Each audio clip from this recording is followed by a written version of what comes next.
Hürmetli vatandaşlar, bugünkü leksiyalarımızı başlaymayız. Leksiyadası da Gazi Roza Washington'da sözleyimiz. Bugünkü sağış 2021 yıl 3. ayının 31. günü. Taladı yağmur öyümü soğuk vatandaş.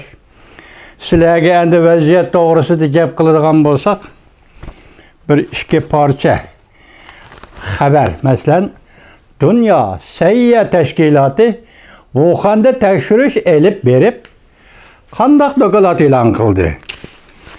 Onunla ikinci kademde Amerika Qoşmuş Ştatları qandaq ifade bildirdi. Mesela 14 devlet güman kıldı. Ondan burun sabık devlet işler katibi Mike Pompeo hem Ted Rose Dünya Səhiyyə Təşkilatı'nın katibi hem Cumhuriyet Kompartiyası'nı birleşip halkara cemiyetine aldaydıgan teşvikatçılık bilen şoğullandı dedi. Demek bir yerde işkili hukum vatandaş. Yuqumluq virus Wuhan'da tecrübehaneden çıkıp ketdi mi? Veya ki yuqumluq virus Wuhan'da şəhərəngdən tarqaldı mı? Bu kıtım Ted Rose yaki Dünya Səhiyyə Təşkilatı dokulatıda yuqumluq virus şəhərəngdən tarqaldı depti. Yani o yerde küreş yazı, keskin küreş bir yerde gidip atıdı vatandaş.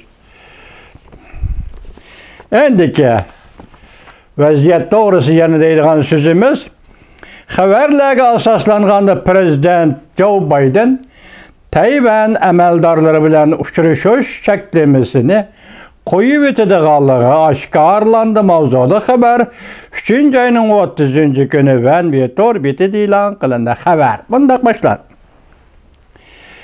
3. ayının 30.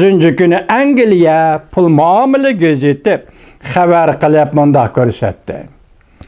Haberdar kişilerinin aşkarlışı Amerika Qoşmuş Ştatlarının prezidenti Joe Biden, Tayvan ve Amerika əməldarlarının uçuruş doğrusu da yetekçi körsetme bir.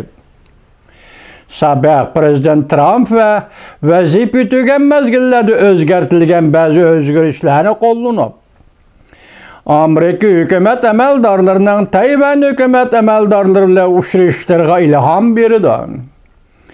İki taraf əməldarlarının uçuruşunu çeklemeydi. Bu işlerden haberdar ikinci nefer kişi mındaq dedi. Amerika Qoşmuş Ştatları bilen Tayvan diplomatları ara uçuruşla çeklemeye uçurmaydı belki, çeklemele endi gayip buludu. Bu intayin ciddi iş vatandaş. Tayvan, çünkü için intayin ciddi iş. Şikayetçi vaziyetke alakadar Amerika Qoşmuş Ştatları başçılığında 14 devlet birleşme bayanatı ilan kılıp, Dünya Səhiyyə Təşkilatının yuqumluq virusinin kengeyişmen doğrusu da ilan kılgan dokulatıga ortak köngül bölüdüğanlığını bildirdi. Mavzulu haber 3. ayının 31. günü Amerika avazının Xitay dil programı ilan kılındı haber. Bundak başlandı. Amerika başçılığı da 13 devlet 3. ayının 30. günü bayanat ilan kılıp, Dünya Səhiyyə Təşkilatı ilan kılgan yuqumluq virusunun kilişmen bir doğrusudaki dokulatka ortak dikkat kılıdığanlığını bildir. Amerika Qoşmuş Ştatları Devlet Mahkemesi ve başka bayanatı imza koygan devletlerinin torbitede ilan kılıngan bu bayanatı mındak değildi.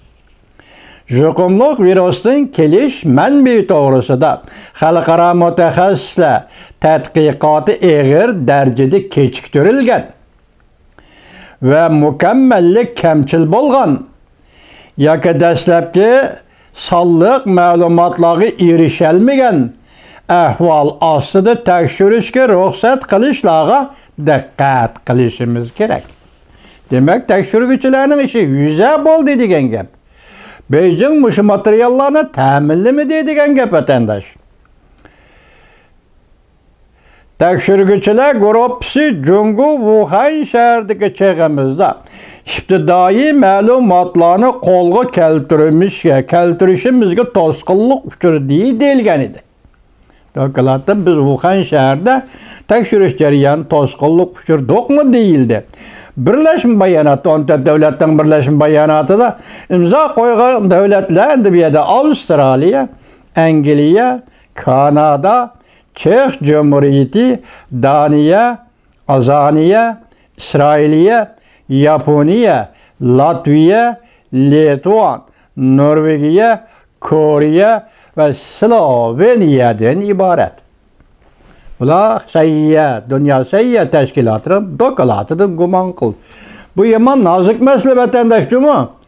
Tecrübehandan çıkıp gelse bu yuqumluq kesel bolup kalmay, biyologiyalik kural, ximiyelik kural oladı vatandaş.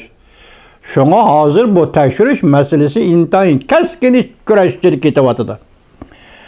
Yuqumluq virusning başlanış mənbəyi Tədroz Cungo Kompartiyasını ayıpladı. Bu bir saxtapazlik. Tədroz Sayyiye Təşkilatının katibi Tədroz Cungo Kompartiyasını tanqidli dese bu bir saxtapazlik.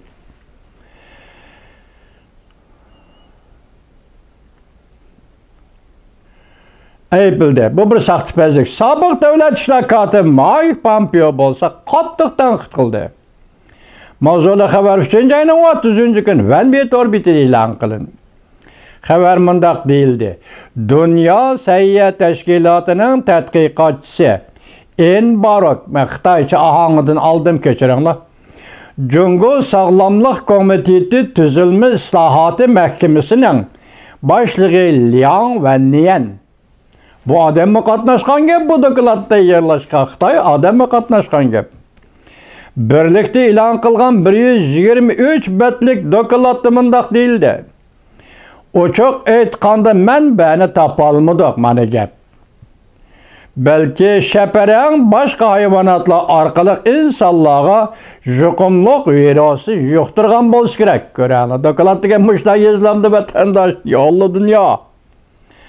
Köpçüket bu doğruda Sabıq Dövlət İşlər katibi Mike Pompeo Tədroz bilen Cungo Kompartiyası eğiz burun yalışıp gepini bir qilib bu dokulat taşqarı dünyaga tarixtilgan teşviqat tezisidir deb ko'rsatdi Sabıq Dövlət İşlər katibi Mike Pompeo.